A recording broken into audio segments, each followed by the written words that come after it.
Shalom Bapak Ibu dan saudara-saudari yang sama-sama berbahagia di dalam Yesus Kristus. Lebih dalam lagi kita mengenal Tuhan dan menyembah Dia sebagai Tuhan dan Juru Selamat kita. Mari kita angkatkan penyembahan kita kepadanya. Kaulah Tuhanku.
Shalom saudara-saudari sekalian, mari kita bersatu di dalam doa. Tuhan, kami bersyukur pagi ini kami ada kesempatan untuk mendengar, untuk mendekati Engkau Tuhan. Biarlah Engkau tetap berbicara kepada setiap kami, biarlah firman yang diberitakan boleh membangunkan rohani kami Tuhan. Kami serahkan masa ini ke tangan Engkau, biarlah Engkau yang berbicara, yang berjumpa dengan setiap kami Tuhan. Kami bersyukur berdoa di dalam nama Yesus Kristus, Juru Selamat kami. Amin. Saudara-saudari sekalian, pagi ini kita akan merenungkan firman Tuhan dari 1 Korintus. 1 Korintus. Mula-mula mana kita dengar dulu apakah 1 Korintus ini. Surah 1 Korintus ini ditulis oleh Rasul Paulus pada tahun 54 sampai 56. Dan surah ini ditulis oleh Paulus di Efesus. Ada 3 tujuan yang dituliskan surah ini kepada gereja Korintus. Yang pertama, Paulus mau membangkitkan ataupun menyatukan kerohanian jemaat gereja Korintus. Paulus mau menyatukan kesatuan kerohanian mereka di dalam Kristus. Itu yang pertama. Yang kedua, Paulus mau jemaat-jemaat Korintus menyelesaikan masalah mereka di dalam gereja, terutama masalah moral mereka. Sebab pada waktu itu gereja menghadapi masalah moral. Jadi Paulus mau menyelesaikan masalah mereka. Yang ketiga, Paulus memberikan jawaban kepada jemaat-jemaat di Korintus bahawa ada masalah-masalah lain seperti perkahwinan, kebebasan, ataupun kekuasaan orang percaya, ataupun ibadah dalam gereja dan lain-lain. Jadi Paulus dia menulis surat ini untuk memberikan penjelasan ataupun memimpin mereka kembali ke sisi Tuhan. Saudara-saudari sekalian, pagi ini kita akan merenungkan firman Tuhan 1 Korintus 41 ayat 1 sampai 3. 1 Korintus 41 ayat 1 sampai 3. Kita akan melihat dalam permulaan surat Korintus ini, Rasul Paulus dia memberikan salam kepada jemaat Korintus. Paulus dia memberikan salam kepada jemaat Korintus. Saudara-saudari sekalian, mari kita lihat ayat pertama. Ayat pertama mengatakan sebegini, dari Paulus yang oleh kehendak Allah dipanggil menjadi rasul Kristus Yesus, dan dari Sostenes saudara kita. Dari ayat pertama ini, saudara-saudari sekalian, kita boleh lihat Rasul Paulus dia memberikan salam kepada jemaat-jemaat Korintus dengan hati yang merendahkan diri. Dengan hati yang merendahkan diri. Bagaimana kita tahu semasa Paulus dia memberikan salam, dia dengan kerendahan hati untuk memberikan salam kepada mereka. Kita lihat ayat pertama. Rasul Paulus dia tidak memanggil diri sendiri bahawa saya Paulus menuliskan surat, tetapi dia katakan Rasul Yesus Kristus. Dia mengatakan Rasul Yesus Kristus, artinya dia bukan mementingkan diri, melainkan dia mementingkan Kristus terlebih dahulu. Dia mementingkan Kristus terlebih dahulu. Paulus dia mau membuktikan bahawa dia adalah panggilan, memberi panggilan kepada Yesus Kristus untuk melayani Tuhan. Bukan dengan namanya sendiri, bukan dengan keupayaan dia sendiri, melainkan Tuhan yang memanggil untuk melayani dia. Pada waktu itu, saudara-saudari sekalian, semasa pada zaman Rasul Yesus Kristus dan juga sekarang di kota ataupun di tempat pelayanan di kota Korintus, ada banyak orang yang masih ragu-ragu sama ada Rasul Paulus ini betul-betul mengikut Yesus ataupun apa. Mereka masih ragu lagi tentang identiti Paulus. Jadi Paulus semasa dia menanya kabar kepada jemaat-jemaat Korintus, dia memanggil dirinya adalah rasul, dipanggil oleh Kristus untuk melayani Yesus, untuk melayani gereja-gereja yang ada keperluan. Saudara-saudari sekalian, dia tidak menggunakan saya Paulus, melainkan dia kata adalah rasul kepada Yesus Kristus. Dia dipanggil untuk melayani Yesus, melayani gereja. Saudara-saudari sekalian, kita tahu sebelum Paulus dia menerima Yesus, siapakah nama dia? Nama dia adalah Saulus. Saulus, seorang yang benci kepada pengikut Yesus, seorang yang menangkap, menyanyangi orang-orang Kristus pada waktu itu, orang-orang Kristen pada waktu itu. Jadi setelah dia berjumpa dengan Yesus, setelah dia merasakan pimpinan Yesus, keagungan Yesus, Yesus adalah Tuhan yang ajaib, yang benar. Jadi dia mulai mengikuti Yesus, melayani Yesus. Saudara-saudari sekalian, setelah dia dipanggil oleh Yesus, diselamatkan oleh Yesus, nama dia mentukar menjadi Paulus. Paulus, nama Paulus ini ada arti yang istimewa, yaitu Paulus ini berarti rendah hati. Paulus mempunyai arti rendah hati. Jadi dengan jelasnya saudara-saudari sekalian, Paulus dia jelas dengan panggilan Tuhan. Dia melayani Tuhan, melayani gereja dengan hati yang merendahkan diri. Dia rela melayani Tuhan, melayani gereja dengan hati yang rendah. Saudara-saudari sekalian, semasa dia bersalam itu, dia tengah hati yang rintah, bersalam kepada jemaat-jemaat Korintus.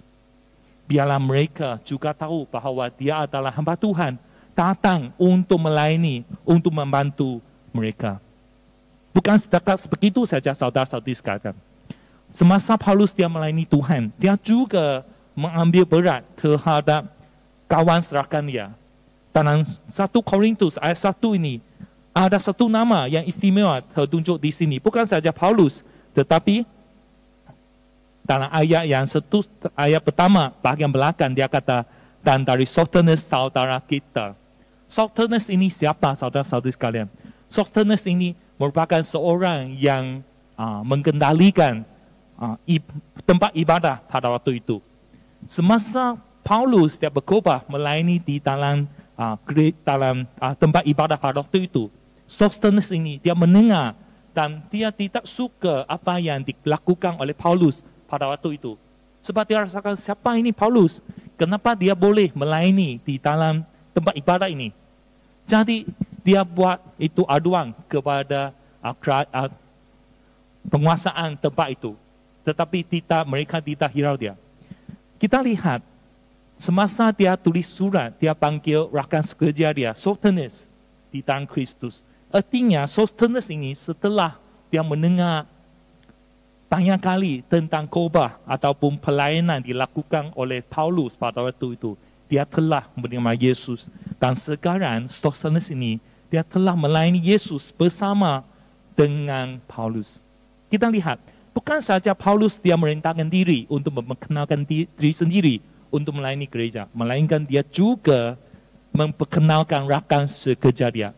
Artinya dia mengambil berat dengan siapa yang melayani bersama dengan dia. Dan dia juga memperkenalkan mereka dengan rendah hati. Saudara-saudari sekalian, dalam kehidupan kita, saudara-saudari, adakah kita seperti Paulus merintahkan diri untuk bersalam dengan kawan-kawan kita, dengan kawan-kawan yang kita lama dia jumpa? Setelah 2 tahun lebih yang kita sudah alami MCO ini, kita lama tidak jumpa dengan kawan kita. Bahagia kita bersalam dengan mereka setelah mereka kembali ke gereja dengan hati yang rendah. Seperti yang dilakukan oleh Paulus. Yang kedua, saudara-saudari sekalian, tentang ayat kedua, Paulus dia tetap katakan kepada jemaat Allah di Korintus, yaitu mereka yang dikuduskan dalam Kristus Yesus dan dipanggil menjadi orang kudus, dengan semua orang di segala tempat yang berseru kepada nama Tuhan kita Yesus Kristus, yaitu Tuhan mereka dan Tuhan kita. Paulus dia bersalam dengan rendah hati, dan seterusnya dengan ayat 2 dia katakan kepada jemaat Allah di Korintus yang dikuduskan dalam Kristus, yang dipanggil menjadi orang-orang kudus. Kenapa Rasul Paulus dia perlu mengatakan dipanggil orang Kristus, orang-orang kudus? Sebab dia mau kita rasakan di dalam keluarga Tuhan, di dalam gereja, kita sebagai anak Tuhan, semuanya kita berada di dalam satu gereja, satu keluarga yang besar untuk melayani Tuhan, untuk dipimpin oleh Tuhan. Jadi kita harus ada cara hidup sebegini. Kita dipimpin oleh Tuhan dalam keluarga yang besar, kita rendahkan hati, rendahkan diri untuk melayani Tuhan. Paulus menerima ataupun memanggil jemaat-jemaat Korintus sebagai anak-anak Tuhan, orang-orang kudus, sebagai satu gereja yang boleh membangunkan, menyaksikan tentang keajaiban Tuhan. Saudara-saudari sekalian, adakah kita dan kehidupan kita sanggup bersaksi untuk Tuhan? Bagaimana dalam kehidupan kita hari ini? Adakah kita sanggup bersaksi untuk Tuhan? Atau kita hanya berjumpa dengan Tuhan di dalam gereja saja, tetapi dalam kehidupan hari kita, kita tidak ada hubungan dengan Tuhan? Adakah kita sudah semakin jauh dari Tuhan? Marilah datang kembali ke sisi Tuhan. Tuhan menunggu kita. Rasul Paulus menyuruh kita ada orang-orang kudus, anak-anak Tuhan. Artinya kita di dalam gereja ini adalah satu keluarga yang besar. Tuhan menunggu kita kembali ke sisi Dia. Rasul Paulus dia menamai kabar dengan hati yang rintak. Yang kedua, dan ayat ketiga dia katakan, kasih karunia dan damai sejahtera dari Allah Bapa kita dan dari Tuhan Yesus Kristus menyertai kamu. Paulus dia bukan sahaja menanyakan kabar dengan hati yang rendah. Dalam ayat ketiga, dia juga memberi berkat kepada jemaat-jemaat Korintus. Dia katakan kasih karunia. Kasih karunia adalah merujuk kepada karunia ataupun anugerah yang diberikan oleh Tuhan sebagai sebuah hadiah. Artinya karunia ataupun anugerah ini diterima daripada Tuhan. Kita tidak perlu buat apa-apa. Kita tidak perlu bayar apa. Tidak perlu melakukan apa kerja untuk mendapatkan anugerah ini. Dalam kehidupan kita, kita bekerja, kita melakukan sesuatu, kita akan dapatkan jarang ataupun gaji. Tetapi di dalam Tuhan, kasih karunia ini, hadiah ini adalah percuma. Apakah kasih karunia ini, saudara-saudari sekalian? Kasih karunia ini adalah Tuhan Yesus. Tuhan Yesus merupakan kasih karunia yang percuma yang telah disediakan oleh Tuhan kepada kita, kepada setiap umat manusia untuk membolehkan kita menjalinkan hubungan kembali bersama dengan Tuhan. Saudara-saudari sekalian, adakah kita sudah menerima kasih karunia ini? Adakah kita sudah menerima hadiah ini? Kalau belum, saudara-saudari sekalian, datang ke depan Tuhan. Datang ke gereja. Rendahkan hati kita di depan Tuhan. Menerima Yesus sebagai juru selamat pribadi dalam kehidupan kita. Biarlah Tuhan yang membimbing kita. Biarlah Tuhan yang sentiasa memberkati kita. Kasih karunia itu sudah digunakan oleh Tuhan kepada kita. Sanggupkah kita menerima hadiah ini? Paulus memberkati jemaat-jemaat Korintus. Dia katakan kasih karunia. Bukan saja kasih karunia, hadiah ini sudah ada. Damai sejahtera pun ada. Damai sejahtera merupakan hasil daripada kita menerima kasih karunia. Hasil daripada kita menerima Yesus dalam kehidupan kita. Hasil kita menerima Yesus adalah kita mendapatkan ganjaran itu, yaitu damai sejahtera. Saudara-saudari sekalian, Paulus dia menanyakan kabar berkat ini, kasih karunia dan juga damai sejahtera dari Allah.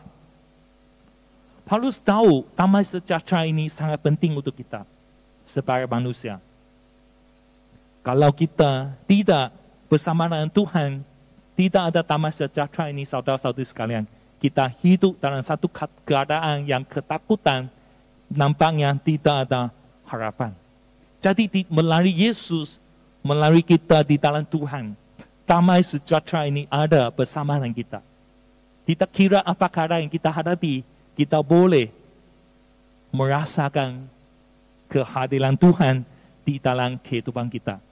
Itulah damai sejahtera, keamanan, ketenangan hati yang kita rasakan dalam kehidupan kita apabila Tuhan bersama dengan kita.